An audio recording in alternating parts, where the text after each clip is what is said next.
In the glass lobby of Ascendant Freight Systems, my stepmother whispered, "Post that video." I said no.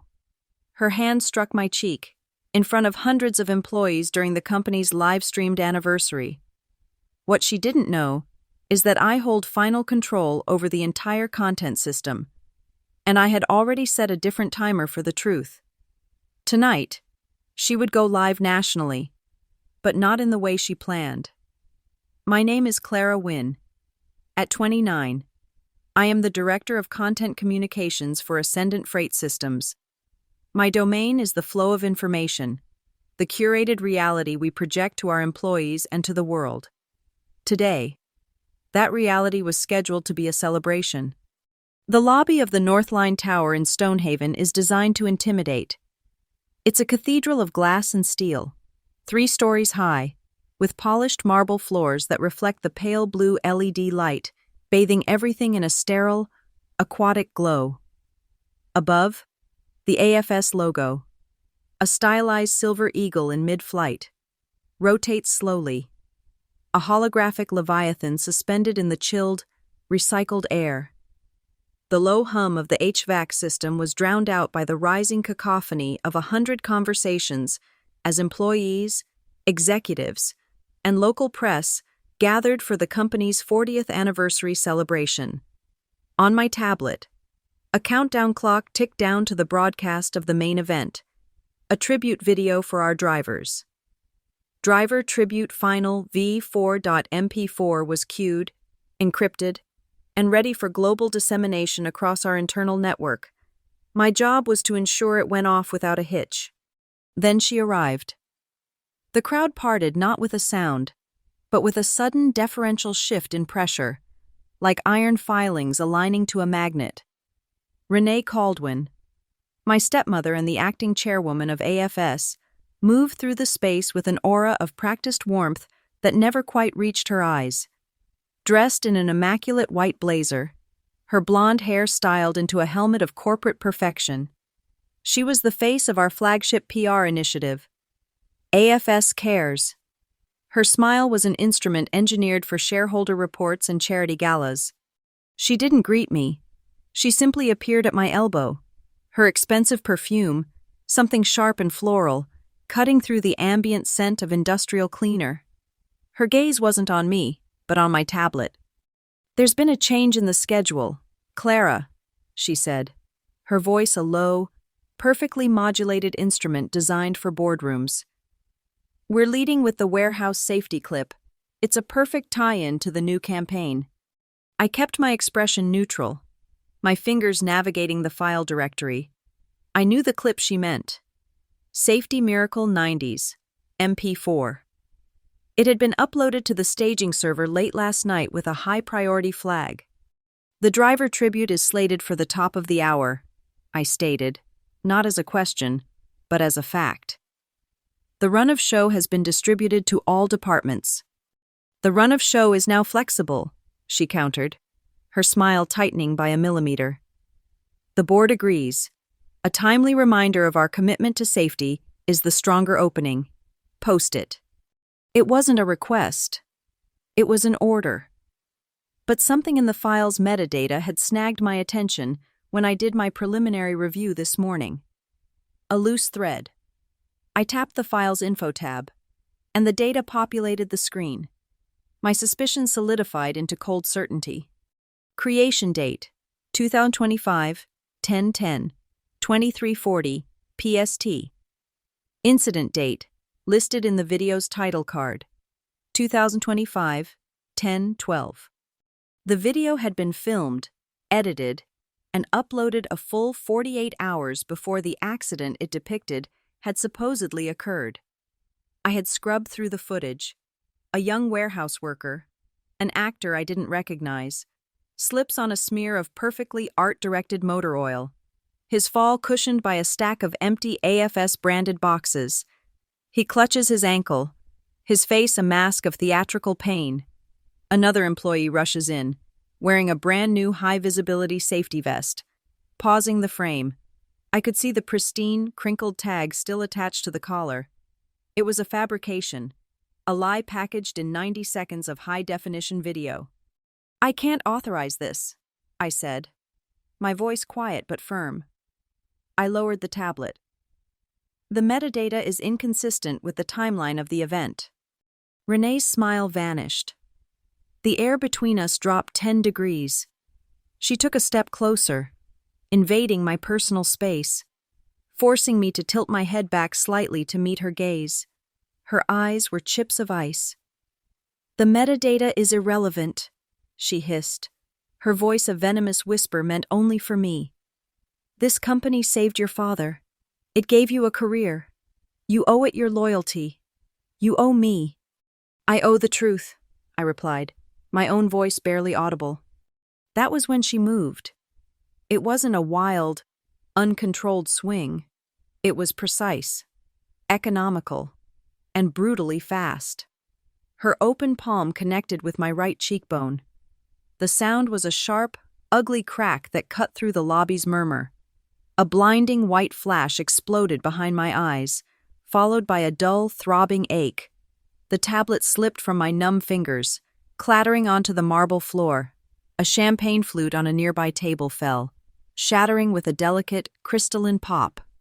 For a single, suspended moment, the entire lobby fell silent. The hum of the air conditioning seemed to roar into the vacuum. Then, from the periphery, I heard a shrill electronic voice from someone's phone. "Recording!" The human tide that had surrounded Renee now receded, creating a wide, empty circle around us. Faces were a blur of shock and morbid curiosity. Phones were emerging, small black mirrors raised to capture the unfolding drama. I saw one of the uniformed security guards, a man named Marcus, take a hesitant step forward, his eyes wide, his hand hovering near his radio, utterly unsure of how to handle the acting chairwoman assaulting an employee in the middle of a live-streamed event. I straightened up, my spine a rod of steel. The coppery taste of blood filled my mouth where my teeth had cut the inside of my cheek. I looked directly at Renee, whose expression was a mixture of fury and disbelief, as if she couldn't comprehend that I had defied her, that I had forced her hand. "No," I said, and this time, my voice was clear and carried across the silent space. It was the only word necessary. Ignoring the pain blooming across my face, I bent down and retrieved my tablet. The screen was intact. My fingers, steady and deliberate, flew across the glass. I opened the internal content management application, navigated to the active broadcast schedule, and located the Asset Safety Miracle 90s, MP4. I dragged it from the primary slot and dropped it into the digital trash bin. A confirmation window appeared. "Are you sure you want to permanently delete this asset?" I pressed confirm. The file vanished from the queue. I glanced up at the massive digital clock suspended above the reception desk. Its glowing blue numerals read 15:17. 3:17 in the afternoon. The exact time I had designated. The time a simple automated rule I had coded into the system weeks ago was set to execute.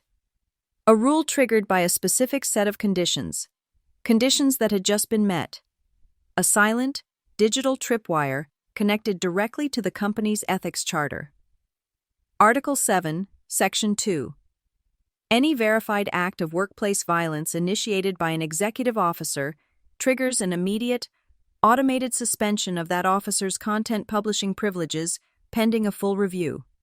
Renee opened her mouth to speak, to perhaps scream or threaten, but no sound came out. The mask was cracking. She saw the finality in my eyes, the cold, procedural calm that had replaced any flicker of fear. I didn't give her the satisfaction of a backward glance. Clutching the tablet, I turned and walked away from her, away from the shattered glass and the silent, staring crowd. My path was a straight line across the marble floor, through the sea of frozen faces and raised phones. My destination was the server room on the 4th floor, the digital heart of the company. My heart.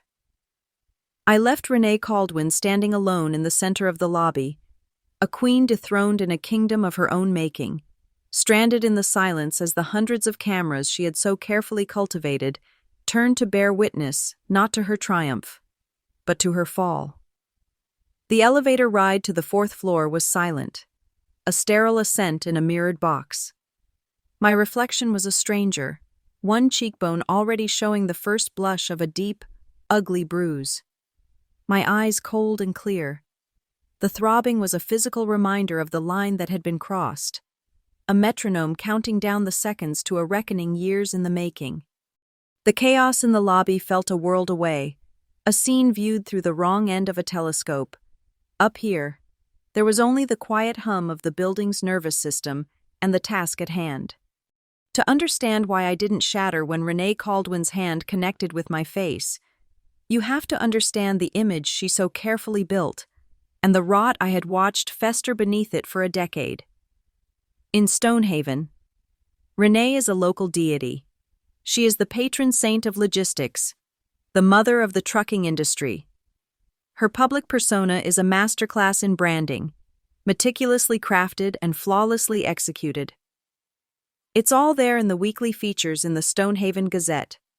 Renee in a crisp white shirt, breaking ground on a new distribution center. Renee handing an oversized check to the local scholarship fund. Renee placing a comforting hand on the shoulder of a driver's wife for an AFS Cares segment. Her smile is a registered trademark of compassion, a soft focus, reassuring expression that polls well with focus groups and calms anxious investors. She married my father, the founder and then CEO of Ascendant Freight, when I was 17. It was a whirlwind romance that coincided with the company's first major public offering. She was his brilliant, beautiful second wife, a PR executive who knew how to spin the narrative of a gruff, self-made man into a corporate legend. A year later, my father had a massive stroke. It didn't kill him, but it stole his voice and his strength, reducing the titan who built a nationwide empire from 3 used trucks into a man confined to a wheelchair. His role in the company he created reduced to founder advisor, a title with reverence but no power. Renee, his proxy, his voice, his protector, seamlessly stepped into the vacuum. She became acting chairwoman, promising to be a steady hand on the tiller, to honor his legacy. I started at AFS the summer after my first year of college, an intern in the communications department, a position Renee had arranged. I think she saw it as a way to keep me close, to manage me. But I wasn't interested in her world of press releases and photo ops. I was drawn to the architecture beneath it all, the content delivery networks, the data management systems, the digital plumbing that made the company run. I worked harder than anyone. I learned the code, the protocols, the legacy systems my father's old guard had built. I climbed the ladder on my own merit, from intern to coordinator to manager, and finally to director of content communications. I became the gatekeeper, the one person who understood the entire content ecosystem from the fiber optic cables in the basement to the satellite uplinks on the roof. I held the final key for what went live. It was a failsafe my father had insisted on years ago, a human check on the automated systems, a responsibility I never imagined I would have to use against his own wife. Renee's masterstroke was AFS Cares. It began as a genuine community outreach program, but, under her guidance, it mutated into a sophisticated PR machine. She bought a controlling interest in the Stonehaven Gazette, ensuring favorable coverage. Every Thursday night, a new AFS Cares video would air, showcasing the company's deep commitment to its employees. But as the program's budget swelled, I noticed irregularities. The invoices for production were astronomical, all paid to a single vendor with a cloyingly New Age name, Kindred Halo Media. There was no public record of this company, no corporate address beyond a P.O. box in a neighboring state. Yet, millions of dollars from the AFS Cares budget were flowing into its accounts. That's when I started digging into the assets themselves, the metadata.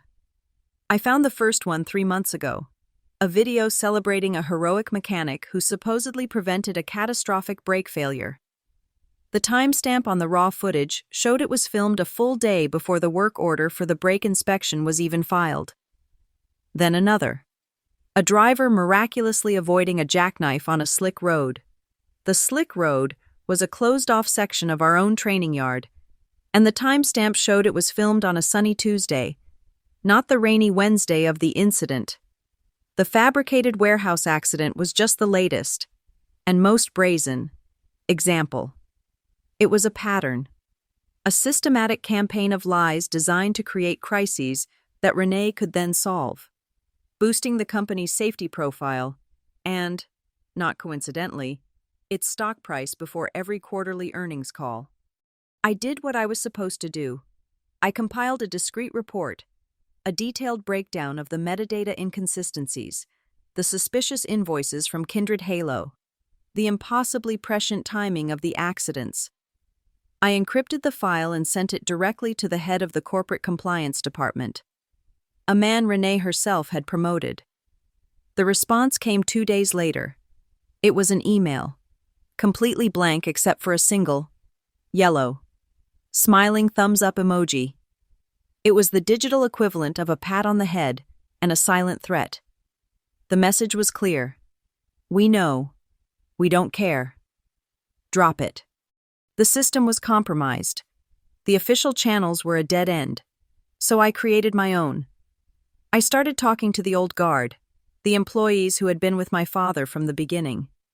People like Ed, a night shift security supervisor nearing retirement. I met him for coffee off-site, asking about security protocols.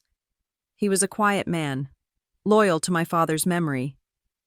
Funny thing, Clara, he'd said, stirring his coffee. Those cameras on the ground floor, the ones covering the executive entrance, they go down for maintenance an awful lot, usually for an hour or two late at night, right around the time those fancy media consultants of Renee's show up. He gave me a knowing look. They never used to break like that. That was all I needed. I began my own archiving process. Every time Renee or someone from her office accessed the content management system to upload a new video from Kindred Halo, I logged it. I saved the source IP addresses, many of which traced back to residential networks, not corporate ones. I made secure, time-stamped copies of the raw files before they could be scrubbed. I created a shadow ledger, a chain of evidence that was invisible and undeniable. I was building a case, brick by digital brick, waiting for the moment she would overplay her hand. Renee's perfection was a veneer, a thin layer of lacquer over rotting wood. It was beautiful, polished, and utterly fragile. All it needed was a single, well-placed crack to make the entire structure implode. Her hubris was in believing her image was reality, that the narrative she spun was powerful enough to bend the truth to her will. She thought she was untouchable, that her control was absolute. She forgot about the intern who learned the plumbing. She forgot about the gatekeeper who held the final key. The elevator door slid open with a soft chime. The 4th floor was hushed, the air cool and tasting of ozone from the server racks humming behind reinforced glass walls. The slap in the lobby wasn't an attack. It was a gift. It was the one thread she should have never let me pull. And now, I was going to unravel everything. There are lines you draw for yourself, not in sand, but in steel. Mine was forged in the memory of my father speaking to a hall full of new drivers, his voice rough but sincere. This company runs on 2 things, he'd said. Diesel and trust. We lose either one, we're finished. For 12 years, I have lived by that. My one unbreakable oath was this. I would never allow Ascendant Freight Systems to use the manufactured fear of its own drivers as a tool to sell stock. I would not monetize their anxiety or stage their pain for a quarterly report. Today, Renee Caldwin asked me to cross that line. She should have known I would burn the bridge down first. My job is not creative. It is structural. I am an architect of information flow. I design the schedules, encrypt the assets, and manage the access tiers. The most critical part of this architecture is a protocol my father insisted upon when the content systems were first digitized. Dual control authorization. No major external or company-wide video asset can go live without two separate, logged approvals, one from the content director, me, and one from a designated backup approver. It's a digital two-key system, a safeguard against unilateral corporate messaging, a check on absolute power. For years, the backup was the COO, a stoic man from my father's era. 3 months ago, Renee made her move. It was subtle, buried in a late-night internal memo distributed at 11:48 p.m. on a Friday, citing a need for agile executive oversight. She revised the dual control protocol. She removed the COO as the designated backup and, through a clever turn of corporate legalese, appointed the acting chairwoman, herself, to the role. With a single memo, she had seized both keys. She had turned a safeguard into a rubber stamp. She thought I wouldn't notice, or that I wouldn't know what to do. But I grew up in the shadow of this company's digital skeleton.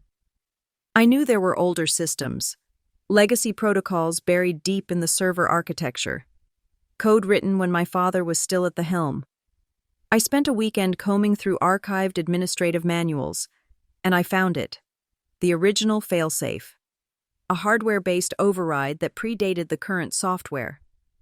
By restoring a single dormant line of code, I could reinstate a foundational rule. Any content push-flagged as high consequence, a designation covering stock-sensitive announcements or major safety campaigns, required not just two software approvals, but a physical authentication from a hardware key.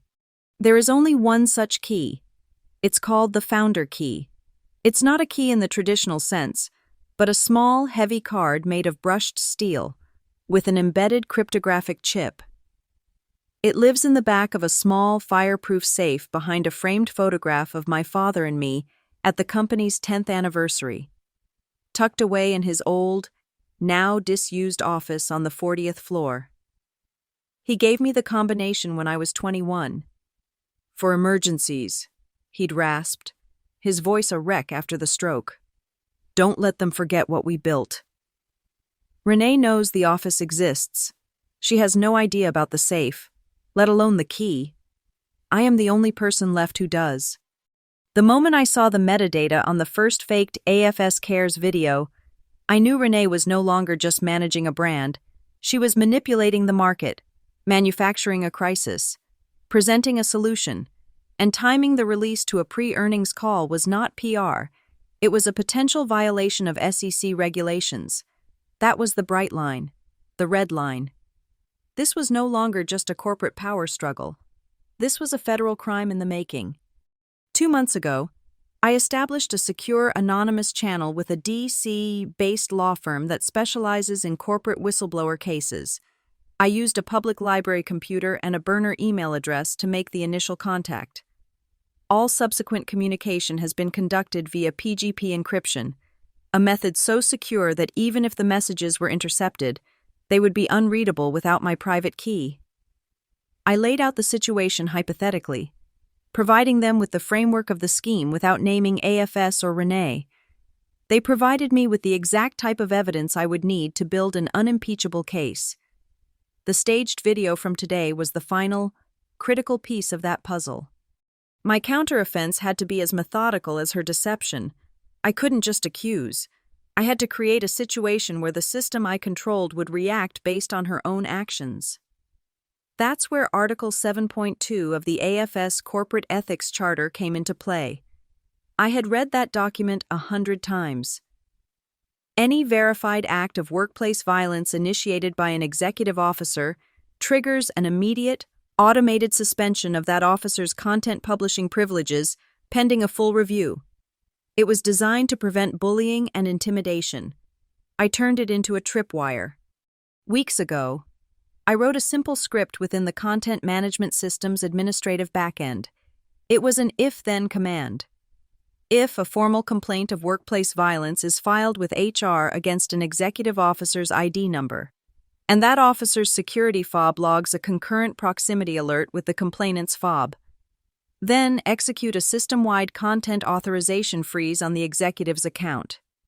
I set the script to run automatically, every day, at 3:17 p.m., a time I calculated would be the moment of maximum tension before the anniversary broadcast. All I needed was for Renee to act.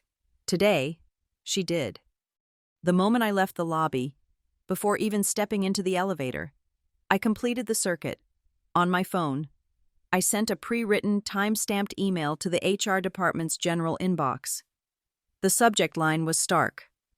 Formal complaint. Physical assault by acting chairwoman Renee Caldwin. In the body, I detailed the time, place, and nature of the attack, and stated that I was preserving a chain of evidence. I CC'd my personal email address, creating an external record. The act of sending it was the first trigger. Her slap was the second. The system did the rest. In the inside pocket of my vest, a small square lump presses against my ribs. It's a portable solid-state drive, cool and dense. It contains the complete, unedited footage from the main lobby security camera. File C Lobby Cam 01 from 3:10 p.m. to 3:20 p.m. Today, Ed, true to his word, had performed his own bit of maintenance. He had swapped the active drive with a blank one 30 minutes ago, handing me the original in the stairwell. He knew, without asking, that some things need to be kept safe from the official record keepers.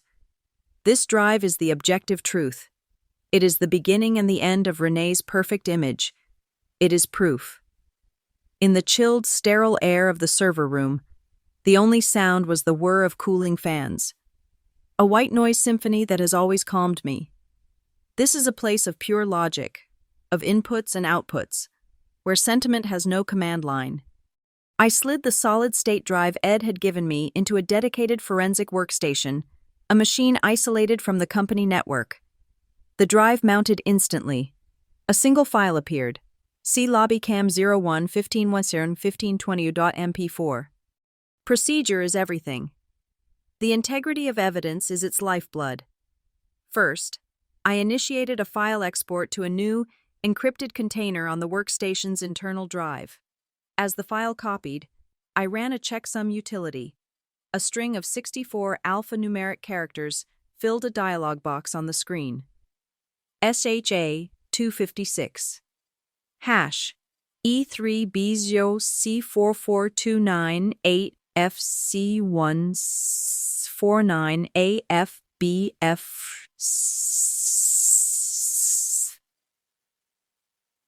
407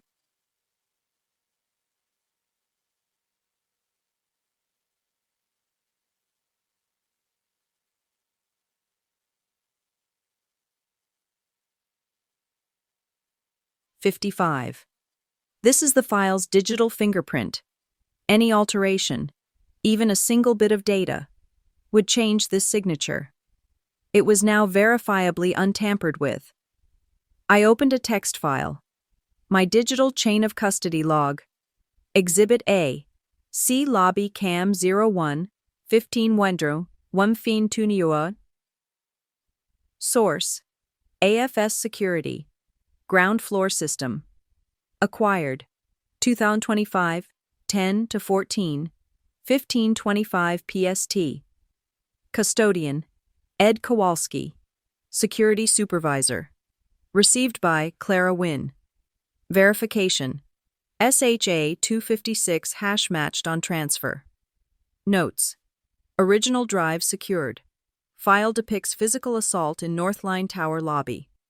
With the primary piece of physical evidence secured, I moved to the digital rot I had been cultivating for months. In a secure partition on my own machine, I kept a mirrored archive of Renee's corporate email account, siphoned through a system administration backdoor I had access to. I had flagged dozens of suspicious emails, but I was looking for one in particular. I searched for the vendor name, Kindred Halo. The results populated. A long list of invoices and scheduling requests. I filtered by date, looking at the correspondence from the week the faked mechanic video was produced. And there it was, An email from Renee to a producer named Jax at Kindred Halo. The subject was, Shot 17 Retake. The body was short and damning. Jax. The performance is too wooden. The tech looks annoyed, not scared. I need fear. I need real tears for the close-up on his face. Do what you have to. The bonus is approved. Exhibit B. Email. Shot 17. Retake. From R. Caldwell at ascendantfreight.com. To Jax at kindredhalamedia.com. Date 2025 07-22 21:15 PST. Content: explicit instruction to fabricate emotional distress for a marketing asset. Next, the money.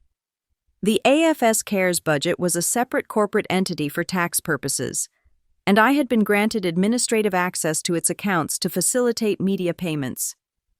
The statements were a labyrinth, but a clear pattern emerged. Every payment to Kindred Halo Media was followed, within 3 business days, by a nearly identical payment from Kindred Halo to another company, Elm Shore Media. Elm Shore had all the hallmarks of a shell corporation: no physical address, a generic website with stock photos, and its corporate registration listed a single director. It took a subscription to a private investigation database to find the name. The director of Elm Shore Media was a woman whose previous legal surname was Caldwell, Renee's sister. It was a classic money laundering scheme, funneling inflated PR funds back into her own family's pockets. I compiled a spreadsheet, a stark, undeniable ledger of the circular flow of cash. Exhibit C, Financial Flow Analysis, Q2, Q3, 2025 Source, AFS Cares Foundation Accounts, Kindred Halo Media Invoices, Elm Shore Media Bank. Transfers Summary, documentation of $4.2 million transferred from AFS Cares to Kindred Halo, with $3.8 million subsequently transferred to Elm Shore Media, a suspected shell corporation controlled by a relative of Renee Caldwell. The corruption trickled down. For the warehouse accident video, how had they ensured the cooperation of the local manager? I cross-referenced expense reports from Renee's office against the employee roster at the Stonehaven Distribution Center. I found it in an expense report from the week before the shoot, categorized under client relations, a payment of $5,000 to a high-end golf pro shop for a personalized driver fitting. The recipient noted in the memo line was the warehouse manager, a man known for his golf obsession. It was a bribe, sanitized as a corporate gift. Exhibit D, Expense Report, 774B, submitted by Office of the Acting Chairwoman. Date, 2025, 10/03. Item, Personalized Golf Club Fitting. Recipient, Warehouse Manager, Stonehaven Distribution Center. Note, submitted 5 days prior to filming of staged accident video at same location.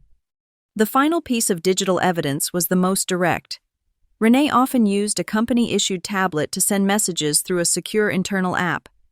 Those messages were backed up nightly to the main server.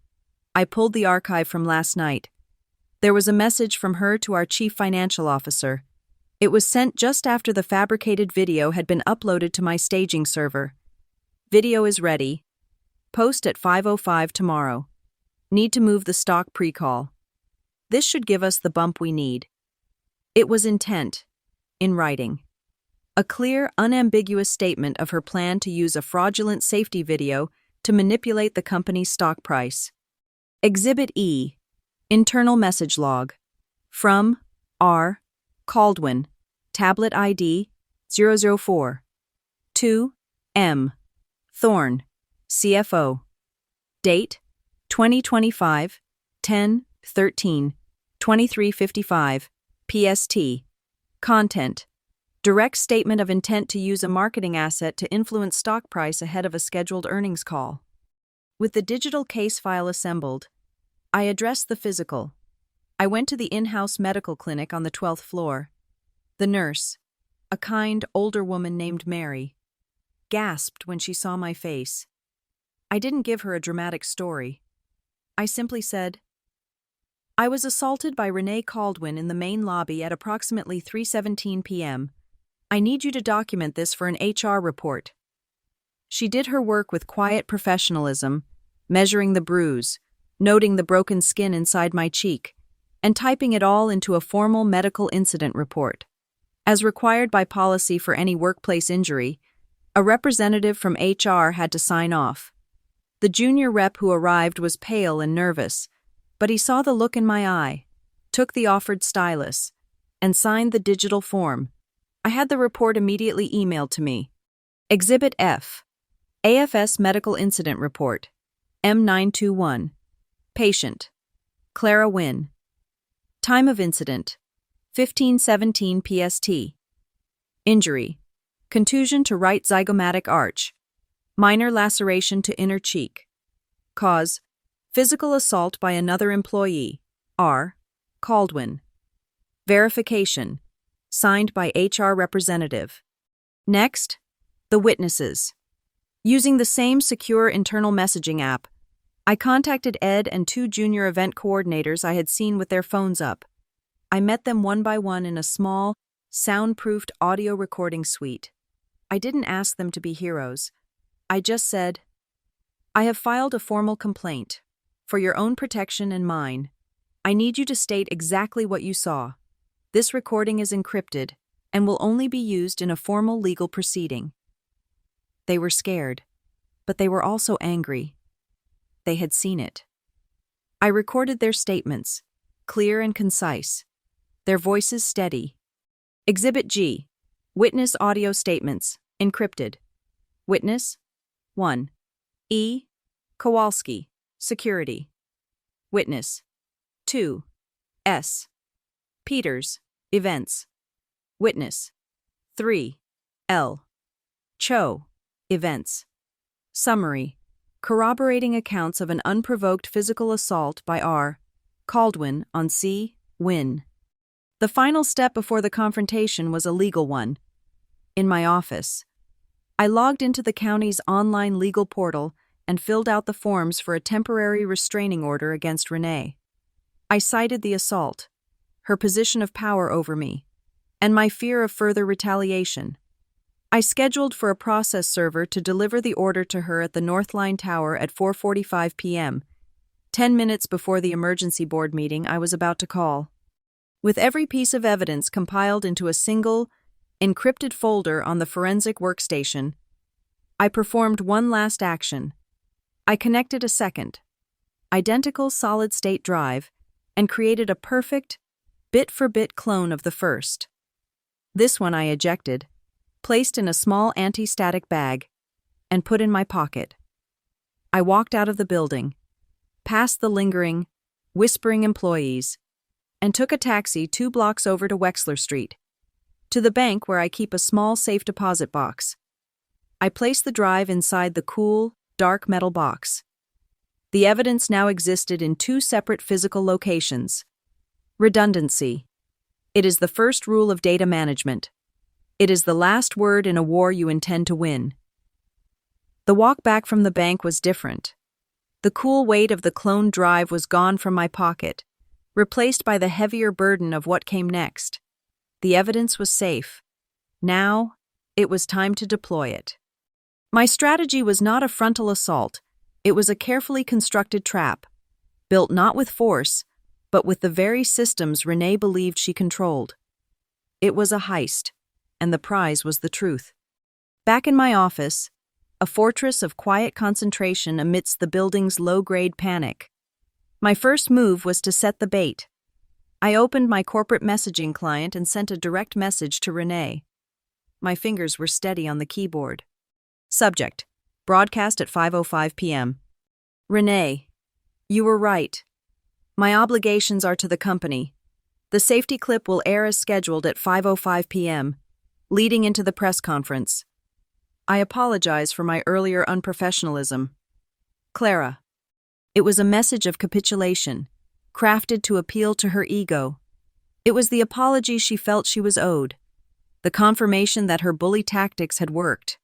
I imagined her reading it, a smirk of triumph on her face. The bait was in the water. She would be expecting to see her fabricated miracle on every screen in the building at 5:05. She would be watching the wrong show. My next step was the swap, a piece of digital misdirection in the heart of the content management system. The CMS identifies every media file not by its title, but by a unique identification code, its UID. The public-facing broadcast schedule was queued to play the asset with the UID for Safety Miracle 90s, MP4. I didn't delete her video from the system. I simply reassigned its identity. With a few administrative commands, I located the UID for Safety Miracle 90s and swapped it with the UID of a different file, a 90-second black screen with the words "Holding Slate" in simple, white text. Now, when the master broadcast clock hit 5:05, the system would call for the UID it knew, and it would serve up 90 seconds of absolute nothing to the entire company network and the press feed. A digital void where her triumph was supposed to be. The actual Safety Miracle 90s file, now tagged with the harmless UID of the holding slate, was untethered. I dragged the asset from the main server into a firewalled, restricted access queue I had created an hour earlier. I labeled it Board-Only Review. Its audience was no longer the world. It was a select group of 12. I then configured a separate, private broadcast stream, its destination routed exclusively to the panoramic LED wall in the 40th floor boardroom. This stream was set to play not Renee's video, but the folder of evidence I had meticulously assembled, starting with Exhibit A, C Lobby Cam 01 15WAN 1520.mp4. The board needed to be there, and so did the company's legal counsel, to serve as official witnesses. An open confrontation would be chaotic, a procedural meeting. However, was a trap they would walk into willingly. I sent a calendar invitation to the 8 members of the board of directors, as well as the company's general counsel and his 2 deputies. Subject: Urgent subtitle review for 5:05. Broadcast time: 4:55 p.m. Location: boardroom, 40th floor. All: requesting your mandatory presence for a final legal review of the on-screen subtitles for the new AFS Cares video prior to its public broadcast. Your sign-off is required. Clara Wynne. It was the perfect corporate excuse: bland, bureaucratic, and urgent. Subtitle review was a legitimate legal concern for compliance. They wouldn't question it. They would simply show up, irritated but obedient to procedure. Meanwhile, Renee's public schedule remained untouched. Her 5:05 p.m. press conference in the main lobby was still confirmed. The podium was being set up, the lighting adjusted. She would be preparing her talking points, ready to step onto a national stage to comment on the powerful safety video she believed was about to air. I was letting her build her own gallows. I messaged Ed on the secure internal channel. Ed, need a full AV diagnostic in the 40th floor boardroom. Test mics, camera feeds, and screen output. Run a continuous recording to check for signal drops. Start now. The reply was instantaneous. Running diagnostics now. Clara, we'll keep the recording live to ensure system stability. He knew exactly what I was asking. Every word spoken in that room, every shocked expression on the faces of the board members, would now be captured. With the internal pieces moving, I contacted the final, most important external player. I pulled out my personal phone, connected to a privacy-focused VPN, and sent a PGP encrypted message to my whistleblower attorney. The internal preview is set for 16:55 PST. I will confirm viewership. You will file with the SEC and DOJ the moment you receive my confirmation. Stand by. The reply came back in under a minute. Standing by. The packages are sealed and ready for submission upon your signal. There was one last detail for the primary piece of evidence. I opened the lobby camera footage in an editing suite. I wasn't altering the content, merely adding to it. In the bottom right corner of the screen, I overlaid a digital watermark, a running time code, a date stamp, and the camera identification number. It was now a burnt-in, undeniable part of the video file itself. No one could claim it was from a different day or a different camera. My final act was to retrieve the failsafe. I took the elevator to the 40th floor. The hallway was empty. I walked into my father's old office. It was kept as a sort of shrine, clean and quiet, smelling faintly of old books and leather. I walked to the photograph of us, a skinny 17-year-old me with braces, standing next to a proud, barrel-chested man in his prime. I lifted it from the wall, revealing the small, flush-mounted safe. I spun the dial, the familiar click sounding loud in the silence. The door opened. Inside, nestled in black velvet, was the founder key. I returned to the 4th-floor server room. The master broadcast terminal controlled the signal for the entire building. I slid the steel card into a specialized slot on the console. A new administrative window appeared on the screen, a command interface I hadn't seen in years. I assigned the founder key's authority to the private boardroom broadcast stream. Then I activated the lockdown protocol. For the first 90 seconds after the broadcast began at 4:55 p.m., the stream could not be stopped, paused, or overridden by anyone in the building. Not by the board, not by IT, not even by me without the physical key. It was an unbreakable window of time. 90 seconds to show them the truth. The trap was set. The bait was taken. The digital and legal mechanisms were all armed and synchronized. All that was left was for the clock to tick down. At 4:55 p.m., the boardroom on the 40th floor was a study in controlled power. The air was cool and still, smelling of expensive leather and polished granite. Through the floor-to-ceiling windows, the city of Stonehaven was a sprawling grid of distant lights. The members of the board of directors filed in, taking their seats around the massive gray stone table. They were men and women accustomed to deference, their movements economical, their faces impassive masks of corporate authority. The gentle tapping of a Mont Blanc pen against the stone surface was the only sound breaking the expectant silence. I stood by the presentation console, my back to the panoramic view. The bruise on my cheek was a dull, throbbing ache, a physical anchor in the storm I was about to unleash. Michael Thorne, the company's general counsel and CFO, a man who wore both hats with a lean, predatory stillness, fixed his gaze on me. His impatience was a palpable force. "Clara, the subtitles," he said, his voice flat.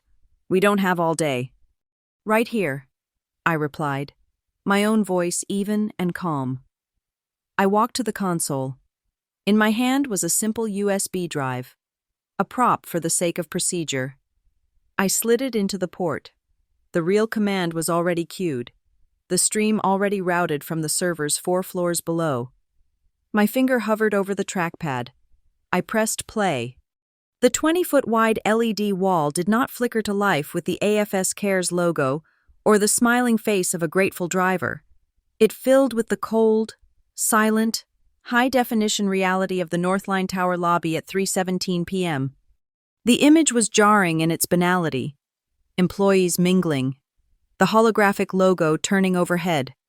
For a few seconds, the board members looked confused, their brows furrowed. Then, the camera's perspective, my perspective, shifted. Renee Caldwin, immaculate in her white blazer, stepped into the frame. Her face was a mask of cold fury. The silence in the boardroom became absolute. It was as if the air itself had been sucked out. Every breath was held. They watched her lean in, her lips moving, unheard.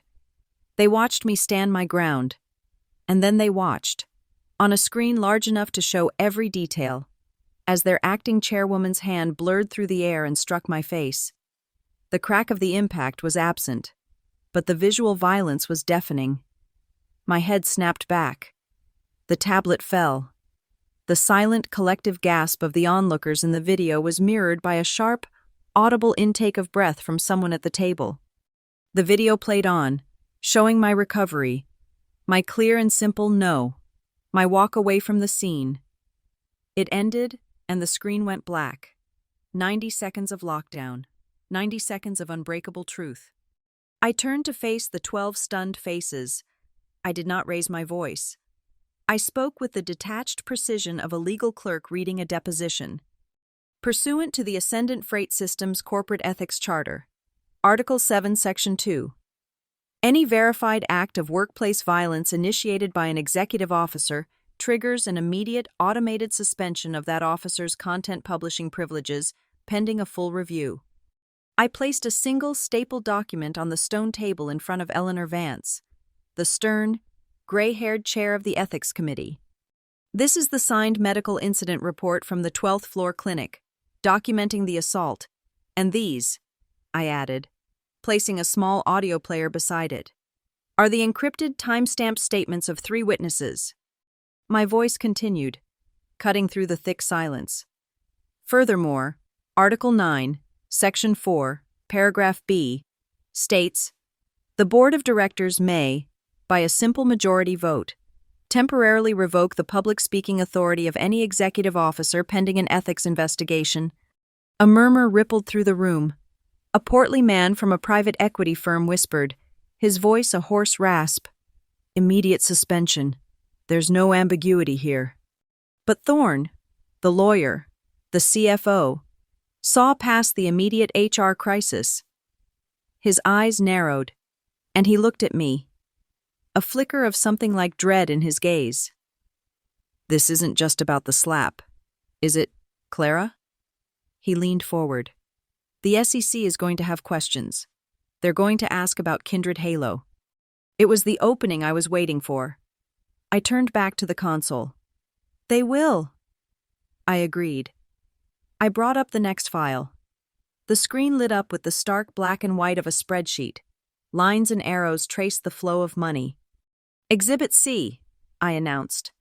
A full financial analysis showing the flow of $4.2 million from the AFS Cares budget to Kindred Halo Media, followed by the subsequent transfer of $3.8 million from Kindred Halo to Elm Shore Media, a shell corporation registered to Renee's sister. A low groan came from someone at the far end of the table. And Exhibit E, I continued, switching the display again. The text of an internal message filled the screen, stark and damning. Post at 5:05 tomorrow.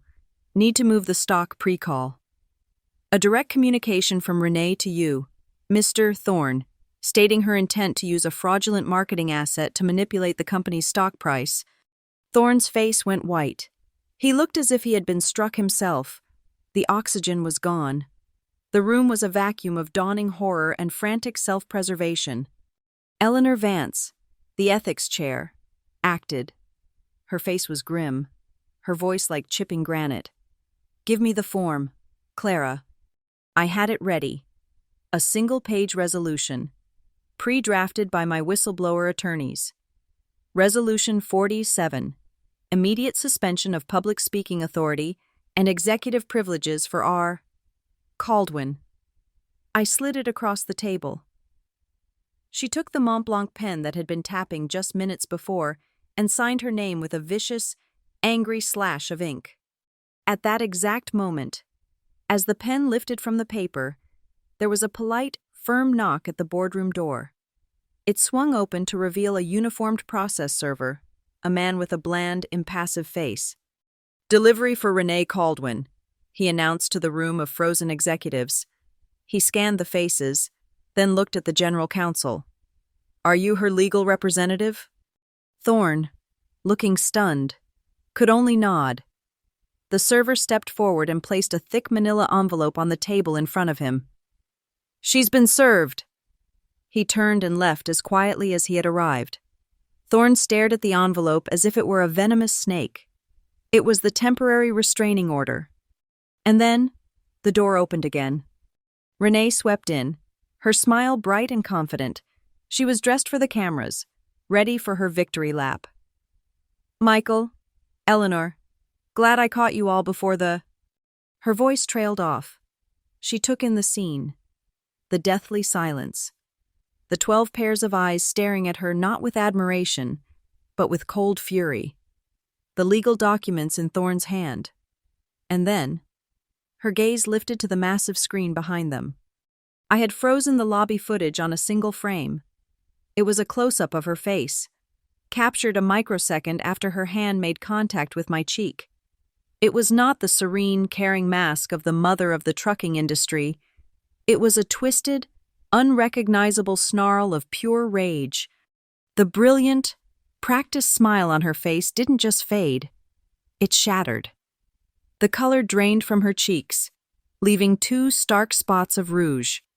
For the first time since I had known her, Renee Caldwin was speechless. She had walked confidently onto the stage, only to find the trapdoor had already opened beneath her feet. The atmosphere in the Northline Tower lobby at 5:05 p.m. was a volatile compound of heat, impatience, and electricity. The press corps, packed shoulder to shoulder, was a restless organism, a creature of 100 lenses and microphones aimed at the empty podium. The air was thick with the smells of warm electronics and expensive perfume. On the massive LED screen behind the stage, and on every monitor throughout the lobby, there was no celebratory video. There was only a stark black screen with the words "Holding Slate" in clean, white, sans serif font. The scheduled 5 minutes of celebration had been replaced by a digital void, and the confusion was beginning to curdle into irritation. Reporters muttered into their phones. Producers spoke into their headsets. The promised event was late. The narrative was slipping. Then, from a side entrance near the stage, I walked out. A ripple of confusion went through the crowd. I was not the one they were expecting. I was not Renee Caldwin, the radiant corporate savior in her immaculate white blazer. I was a ghost from the machine, a director-level executive most of them had never seen, dressed in a simple, dark gray pantsuit. I knew the Klieg lights would catch the deep purple bruise blooming on my cheekbone. I let them. I walked to the podium, adjusted the microphone, and looked out over the sea of baffled faces. The cacophony of questions died down, replaced by a wave of hushed speculation and the rapid-fire clicking of camera shutters. I kept my expression neutral, my hands resting lightly on the sides of the lectern. I let the silence stretch for a beat, a moment of pure, suspended anticipation. When I spoke, my voice was flat, devoid of emotion, amplified to fill every corner of the vast space. It was the voice of a system announcing a critical error. Good evening. We are postponing the launch of the AFS Cares safety campaign, I began, each word precise and deliberate. Ascendant Freight Systems has a non-negotiable commitment to the integrity of its communications. We have reason to believe that certain assets produced for this campaign do not meet that standard. Before the first question could be shouted, I gave a silent cue to the AV booth. The holding slate on the screen behind me vanished. It was replaced by a new video. There was no music, only the low, ominous hum of a server. The screen filled with a high-resolution scan of an invoice from Kindred Halo Media, the exorbitant line items highlighted in a slow, scrolling red box. Then, it dissolved into the email from Renee to the producer. The phrase, "I need real tears. Do what you have to," enlarging to fill the entire screen. The spreadsheet appeared, stark and clinical, with animated arrows showing the circular flow of money from AFS Cares to Kindred Halo, and finally to the Elm Shore Media Shell Corporation. The Kindred Halo logo appeared, then dissolved, its letters reconfiguring themselves into the Elm Shore logo, a piece of slick, damning graphic design. The lobby, which had been confused moments before, was now utterly silent, paralyzed by the public vivisection of a corporate lie.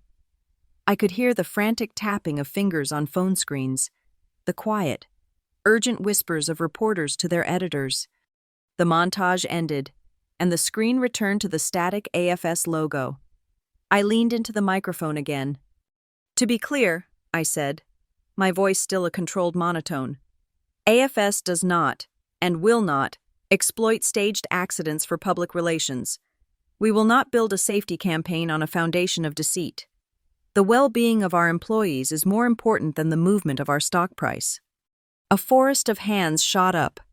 A reporter from Reuters, a sharp woman in the front row, was the first to shout a coherent question. Ms. Wynne, are you referencing the rumors of workplace violence that are circulating online? The video of the slap had clearly already leaked. I had expected it. There is an internal investigation currently underway regarding an incident that occurred earlier today. I responded, sticking to the language of procedure. The company's ethics protocol has been activated.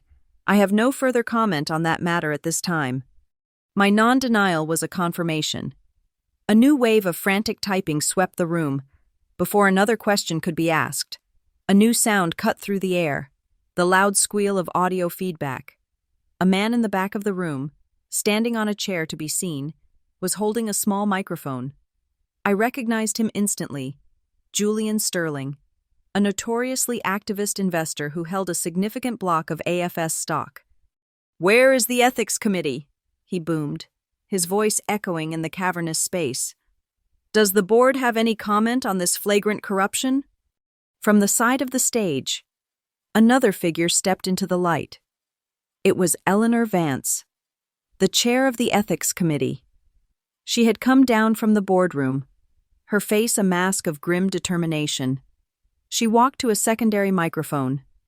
"The committee is present," she announced, her voice like iron. "The board has met and has taken immediate action in accordance with our corporate charter. The details of that action will be made public shortly." It was an unprecedented public confirmation of an internal coup. I took back control of the podium. "I can also confirm," I said, my gaze sweeping across the stunned press corps, "that in order to protect the employees who have brought vital information forward, a comprehensive report, including all the evidence you have just seen and more, has been formally submitted to the relevant federal authorities through a registered whistleblower process. The identities of all cooperating witnesses are, and will remain, legally protected." That was when I saw her, pushing her way through the edge of the crowd, her face pale with fury, was Renee. Her perfect composure had cracked, revealing the raw rage beneath. Her eyes were locked on me, blazing with a hatred that was almost incandescent. She was heading for the stage, for the microphone, for one last desperate attempt to seize the narrative. "Lies!" she shrieked, her voice hoarse. "She is lying!" But before she could take another step, a uniformed security guard, not Ed, but one of the younger guys, stepped calmly into her path. He didn't touch her. He simply put up a hand, a human wall, an impassive and absolute barrier. "Ma'am, I'm afraid you don't have access to this area." Renee stared at him, dumbfounded. The raw power she had wielded for a decade had just evaporated against the quiet authority of a man following new orders. As she stood there, frozen, Michael Thorne, the general counsel, appeared at her side. He looked pale, gaunt, like a man who had aged 10 years in the last hour. He placed a hand on her arm. He wasn't comforting her. He was containing her. He leaned in and whispered something in her ear, and the last of the fight seemed to drain out of her. I looked back out at the audience, and I saw it. The narrative was changing in real time, right in front of me. On the glowing screens of a dozen phones held aloft to record the scene, the live stream titles were being edited. The bright, cheerful banners that had read, "Live, AFS. Celebrates 40 years of success" were being deleted and replaced. The new titles were stark, brutal, and true. AFS acting chair accused of fraud, assault. AFS apologizes for staged safety videos. AFS in crisis, whistleblower report filed. The story was no longer mine to tell. It was theirs now. It was everyone's. And it was the truth. The press conference imploded not with a bang, but with the silent, collective intake of 100 breaths, In the ensuing chaos of shouted questions and frantic live reports, Michael Thorne, his face a bloodless mask, moved with the grim efficiency of a man containing a biohazard. He took Renee's arm, a gesture that was less supportive and more custodial, and steered her away from the lights, away from the ravenous lenses, towards the relative privacy of the corridor behind the main stage backdrop. I followed them, my steps measured and deliberate. A security guard, the same one who had blocked Renee's path, moved silently to block the entrance behind us, a human shield between the unfolding corporate drama and the baying press. The hallway was a different world. The roar of the lobby was muffled here, replaced by the hum of ventilation and the low buzz of electronic ballasts. It was a purely functional space, a mess of exposed scaffolding, coiled cables, and the unpainted reverse side of the slick AFS backdrop. It was the unglamorous guts of the beautiful machine, and it was here, in the raw, unpolished truth of the building, that the final conversation would take place. Thorne spoke to Renee in a low, urgent whisper, his words inaudible, but his tone one of desperate damage control. She wasn't listening. Her eyes, burning with a cold, white-hot fury, were fixed only on me. Thorne seemed to realize the futility of his efforts. He gave me one last look, a complex expression of fear, fury, and a strange, grudging respect, then turned and disappeared down the corridor, leaving the two of us alone in the narrow, dimly lit space. For a long moment, she said nothing. She simply stared, the perfectly constructed mask of AFS cares completely gone, revealing the raw, venomous contempt beneath. When she finally spoke, her voice was not a shout, but a low, dangerous whisper that cut through the humming silence. "You've destroyed your life, Clara." It wasn't a prediction. It was a curse. "You think you've won? You've just burned down the only home you have. You'll be a pariah. No one in this industry will ever trust you again." I didn't answer with words. Instead, I slowly reached into the inner pocket of my jacket. My fingers closed around the cool, heavy steel of the founder key. I pulled it out and held it flat on my palm, letting the dim utility lights glint off its brushed surface. It seemed to absorb the light, to hold a weight far greater than its physical mass. "This is what you really wanted, isn't it?" I said, my voice as quiet as hers. "Not just the title, not just the money. You wanted the source code, the one thing my father never gave you." A dry, rasping sound that was almost a laugh escaped her lips. She glanced at the key, a flicker of raw hunger in her eyes, quickly masked by disdain. "He was weak," she hissed. "A sentimental old man who couldn't make the hard decisions. He built an empire and then went soft, clinging to useless relics and outdated ideas of trust. Her contempt for him was the final lever, the precise point of pressure I needed." "He wasn't weak," I replied, my voice dropping even lower, becoming as clinical as a surgeon's scalpel. "He was thorough. He left contingencies in the company bylaws, for emergencies." I met her gaze, holding it. "He left Article 10, Section 3. I saw a flicker of confusion in her eyes. She knew the bylaws, but she had read them as a manual for power, not as a web of safeguards. She didn't know the deep code. "It states," I continued, reciting the words from memory, the words my father had made me memorize years ago, "that in the event of an acting chair being suspended from their duties due to a verified act of workplace violence, the founder advisor's full voting rights on all board matters are immediately and temporarily activated." For a second, she looked utterly lost. Then, a sneer of triumph returned to her face. She saw the loophole. She saw her escape. "The founder advisor is incapacitated," she said, spitting the words out. "He can't hold a pen, let alone cast a vote. The article is meaningless." "He is," I agreed. I let a single silent beat pass between us in the humming corridor, a chasm of a second in which her victory solidified in her mind. And then, I closed the trap.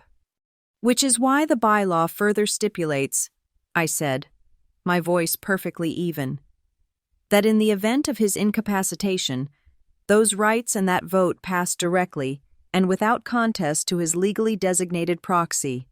I paused again, letting the words hang in the air between us like suspended particles of dust. Me. The transformation was absolute. It was not a gradual change, but an instantaneous system failure. The sneer on Renee's face didn't fall.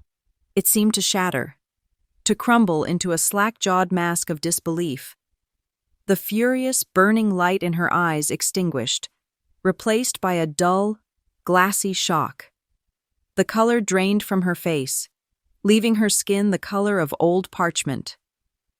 For the first time in the 12 years I had known her, Renee Caldwin had nothing to say.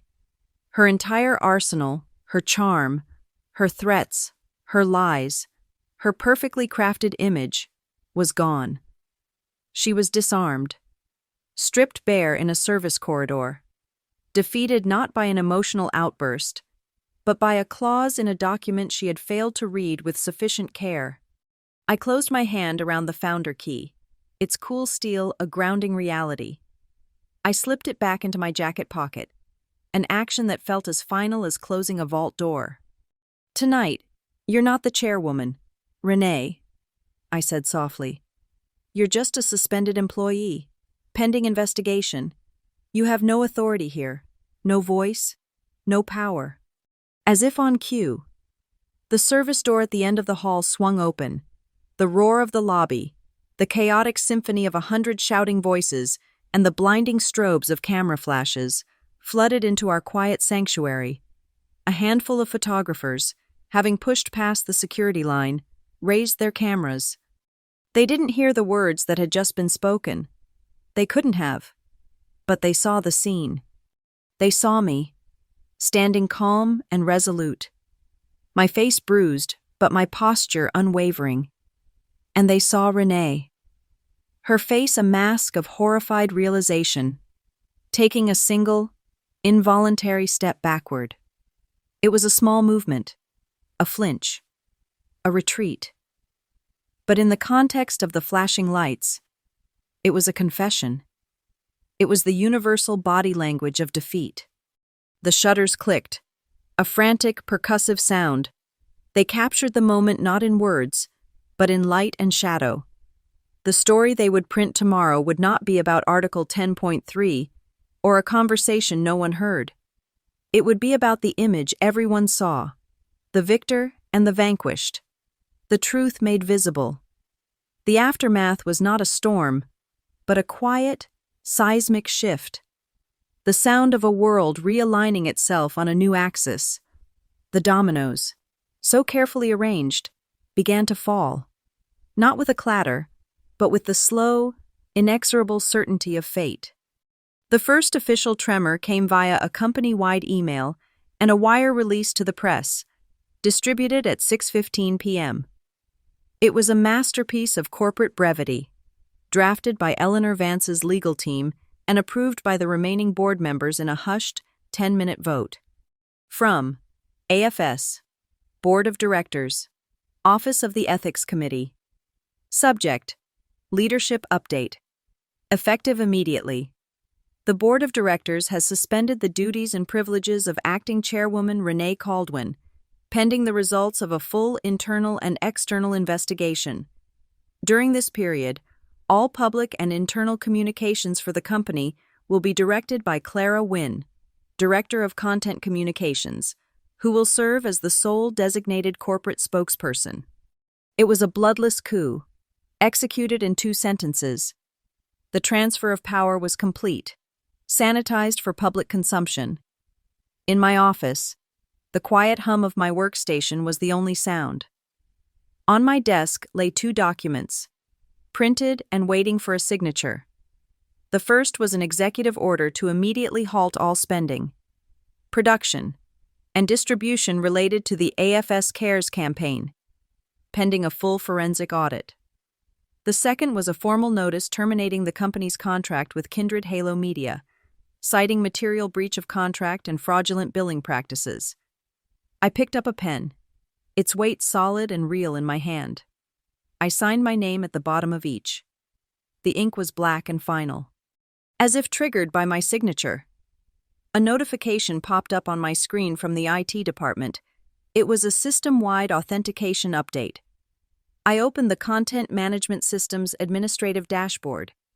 At the top of the hierarchy, where for a decade the primary user had been listed as R. Caldwin, Chair, the text now read, C. Win, Proxy, Founder Key Engaged. The Digital Kingdom had officially recognized its new authority. The keys were mine. An email arrived, flagged as high priority. It was from Julian Sterling, the activist investor who had spoken up at the press conference. He had a reputation for being ruthless, a corporate predator who smelled blood in the water. I expected a threat, or perhaps a demand. Instead, the message was 3 words. Well done. Proceed. I pulled up the AFS stock ticker on a secondary monitor. In after-hours trading, following the initial shock of the press conference, something unexpected was happening. The stock had dipped for a moment, then stabilized. Now, it was beginning to climb, ticking up by small but steady fractions of a point.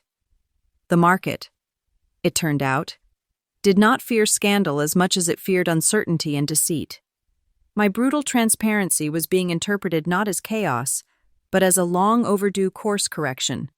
The ship was being righted, and the investors were rewarding the steady hand. A new message pinged. This one from the secure internal client.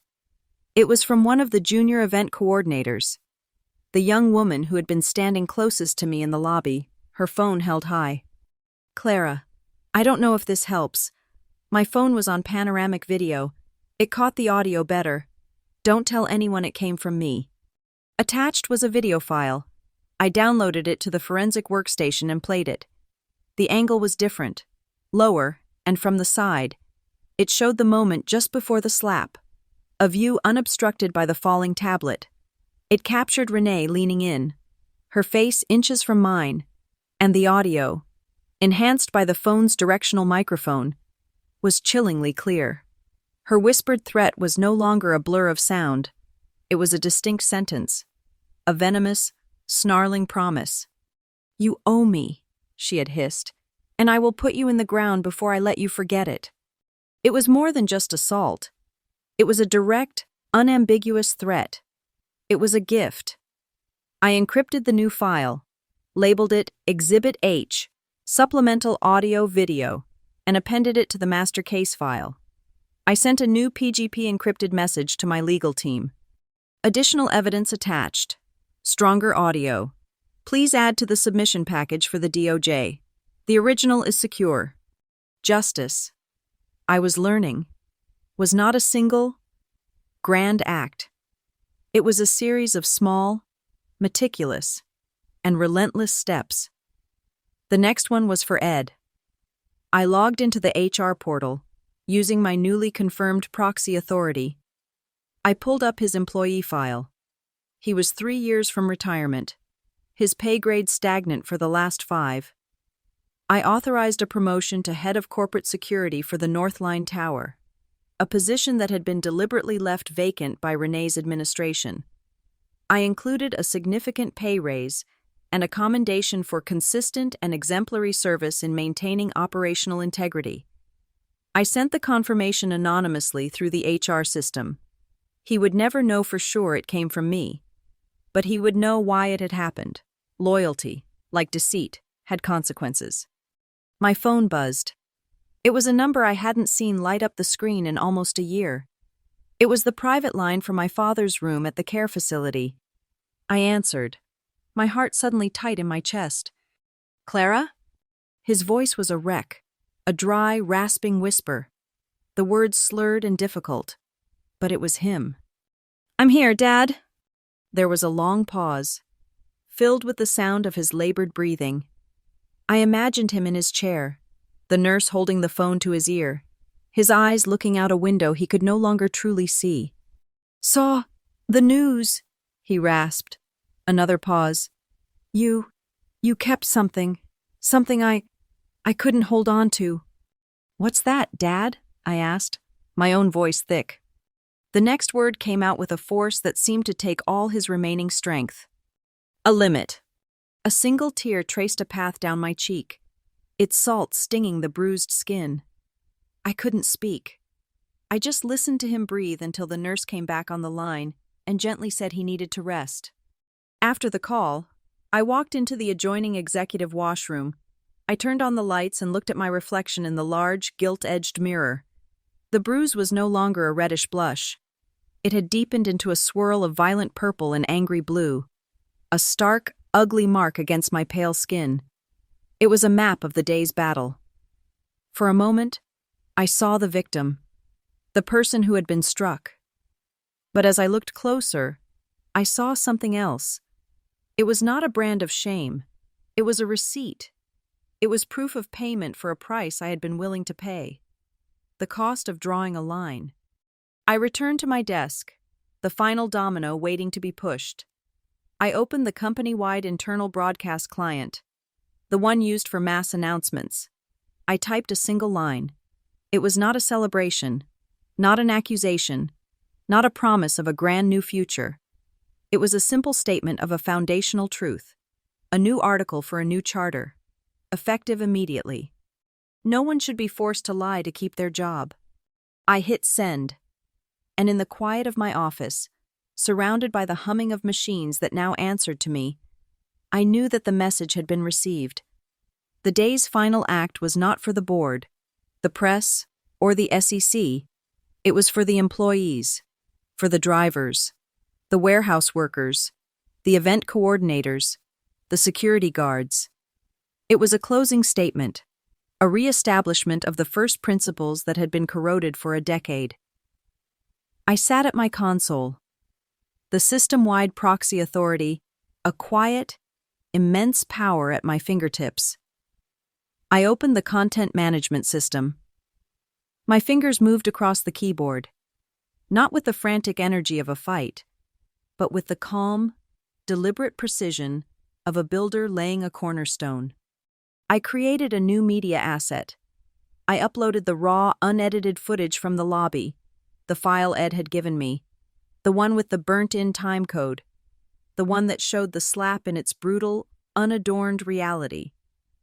I did not add a musical score to manipulate emotion. I did not use a voiceover to dictate a narrative. I let the silent, ugly truth speak for itself. I muted the ambient audio, erasing the whispers and the gasp, leaving only the cold, visual fact. The video was exactly 90 seconds long. At the bottom of the screen, for the entire duration, I added a single, simple subtitle in the company's clean, sans serif font. It read, "This is why we stop." I titled the asset, "Workplace Violence, Our Unbreakable Policy." I tagged it for mandatory, immediate distribution to every employee terminal, every monitor in every warehouse, every driver's company-issued tablet across the country. It was not a piece of communication. It was a new law, written in light and pixels, effective immediately. My finger hovered over the final command. The word on the screen was post.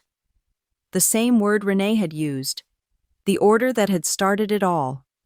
This time, the word was not a demand, but a declaration. I clicked it. A small green bar flashed across the screen. Broadcast successful. I was posting a video. Not hers. Mine. The truths. As if in response, my personal phone, lying face down on the desk, vibrated once. I picked it up. It was an encrypted message from my lawyer. The text was as stark and final as my video. Filing submitted to SEC and DOJ. Receipt acknowledged. It was done. The gears of a machine far larger than Ascendant Freight Systems had begun to turn. The consequences were no longer theoretical. They were now a matter of federal record. I took the founder key from the console slot. The system chimed softly as the proxy authority disengaged. The lockdown ending.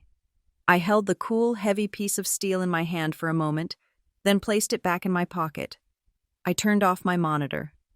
The screen went dark, reflecting my own face, the bruise a dark shadow in the dim light. My work here was over. I walked out of the server room and took the elevator down to the lobby.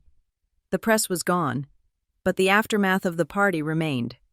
A few deflating silver balloons, stamped with the AFS logo, drifted listlessly near the high ceiling, ghostly remnants of a celebration that had never happened.